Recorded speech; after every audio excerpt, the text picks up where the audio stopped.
I just, on behalf of the Palestine Solidarity Campaign, like to thank you for coming.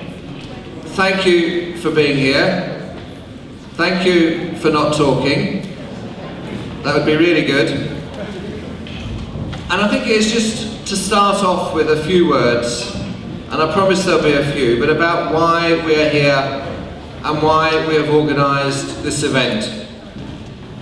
And it is 3 years on since Operation Cast Lead, since the onslaught on Gaza. 23 days of onslaught, of slaughter that left 1,400 people dead, hundreds wounded, thousands displaced, schools, hospitals, whole infrastructure destroyed. And we are here, yes, to commemorate those who died and those who are wounded. But we're also here to commit. I foolishly, for those of you who were there outside the Israeli embassy on the 27th of December, made a commitment that we, the PSC, would be organising events to ensure that we did not forget what happened in Gaza every year until the siege was ended. And that is a commitment that we are prepared to make and that we are making now. And those of you who were, I know most of you were active at the time, you will know that the demonstrations and the public outcry of seeing what was going on in Gaza at the time was perhaps a turning point when the world public opinion, British public opinion changed, and actually the plight of the Palestinian people came to the fore. But what we do have to remember in thinking back 3 years is that actually since that time, nothing has changed.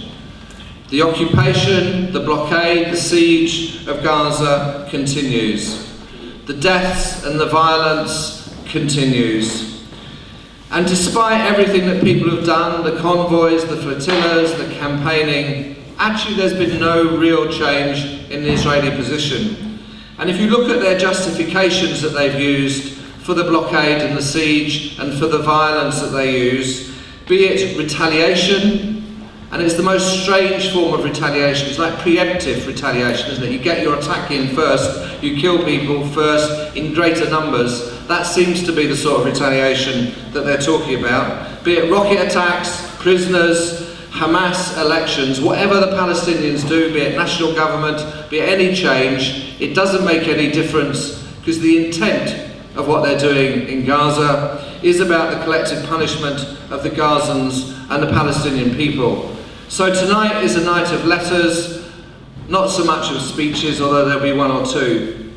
But I do want to thank everyone who has contributed and will be contributing, and start off with a message that we've received from Raji Surani, who's the director of the Palestinian Center for Human Rights based in Gaza.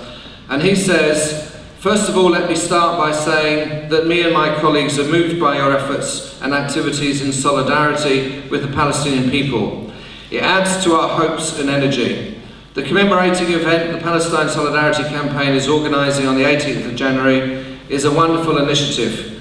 Reading out the words from the victims and survivors is a very powerful and direct way to convey the stories." So thank you to those who are going to contribute. Personally, I can't write, sing or perform in any way myself, so I am going to start off with a letter, but it's not mine. It's maybe quite a lot of you did see Frankie Boyle's letter that he sent about the BBC in the Telegraph when he was being reprimanded for some of the jokes. And I'm not going to use the jokes, but the section at the end, I think, says a lot about what we're trying to do tonight. And this is the story that he's telling within his letter. A few years ago, I watched a documentary about life in Palestine. There's a section where a UN dignitary of some kind comes to do a photo opportunity outside a new hospital. The staff know that it communicates nothing of the real desperation of their position, so they trick her into a side ward on her way out. She ends up in a room with a child who the doctors explain is in a critical condition because they don't have the supplies to keep treating him. She flounders, awkwardly caught in the bleak reality of the room, mouthing platitudes over a dying boy. The filmmaker asks one of the doctors what they think about the stunt, what the stunt will have achieved.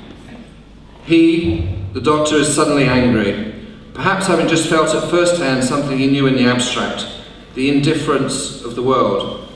He says to the filmmaker, "She will do nothing." Then he looks into the camera and says, "Neither will you." I cried at that point and promised myself that I would do something. Other than write a few stupid jokes, I have not done anything. He ends with saying, "Neither have you," but that's clearly not true of the people here and the people tonight, and our commitment is that we will carry on doing things until the situation in Gaza has changed. And what I want to do now is introduce our first proper performer, and that's Jonathan Chadwick, who's director of the As Theatre, who have a partnership